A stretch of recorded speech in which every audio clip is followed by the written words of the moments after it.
The boys had a wonderful time on the shore and in the river. They enjoyed swimming and fishing. There were holes in the sand where turtles had laid their eggs. In each hole there were 20 or more eggs. The boys gathered several of them and ate turtle eggs for lunch.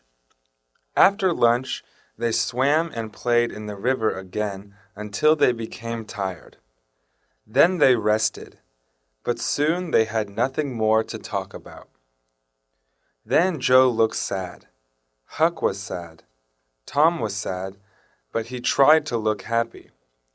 He had something interesting to tell them, but he was not yet ready to speak. Tom said to the other boys, "Let's go and look around. We may find a box full of gold or money. Would you like to come along?" Huck said, "I'm not interested in it." Joe said, "Neither am I." Both of them looked toward the village. Tom said, "Think of the good fishing here. We can catch fish." Joe said, "I'm not a fisherman. I want to go home." Tom said, "This is the best place for swimming, isn't it?" "I do not want to swim anymore. I want to go home," Joe said. "You'll feel better soon, Joe. After a while, we'll go fishing." Joe said, "I don't want to swim. It's very lonely here." Tom said, "Baby, you want to see your mother." "Yes, I want to see my mother. You would too, if you had one."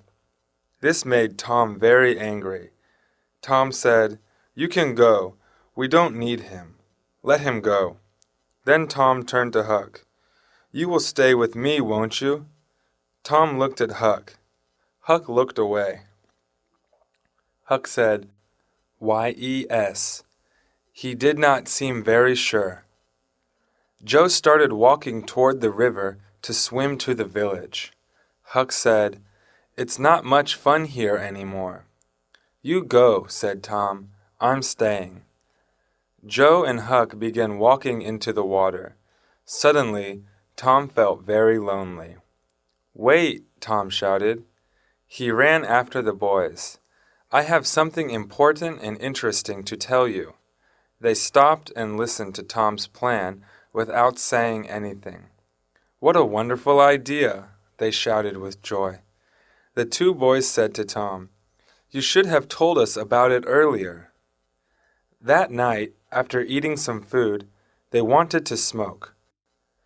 Tom and Joe tried to learn how to smoke. Then they sat around the fire talking. Tom said, "This is easy. I can smoke all day." Then he began to cough. Joe tried to smoke. Tom and Joe puffed on the pipe some more. "Just think," said Tom. "When we go back to school, we can show all our friends how we can smoke." "Good," Joe said. "You can say, 'Hey Joe, I want to smoke.' And I can say my tobacco is very strong." "Then they'll be surprised when they see us smoking," Joe said. "I wish we could do that now, Tom." "Oh, we will soon.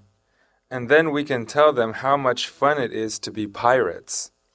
The talk continued, and Tom and Joe continued smoking. Suddenly, Joe and Tom stopped talking. In the middle of the night, Joe woke up and called to the other boys. There was a strange heaviness in the air. It made them all afraid. Suddenly, the whole sky was filled with a flash of lightning. It turned night into day, and then it disappeared. A fearful noise rolled across the sky and slowly ended far away. A few drops of rain fell. The wind blew harder. Then suddenly light appeared and went away again. Tom said, "Let's run for cover. Quick, boys." They jumped up and ran in different directions.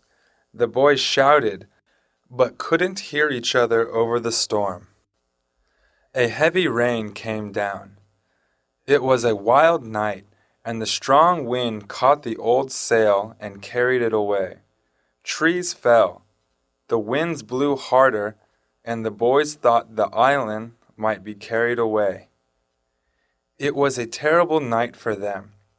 Everything was wet. They couldn't cook because it was too wet for a fire. The storm eventually died down. They spent the rest of the night sitting around their campsite talking about the storm. Nobody slept.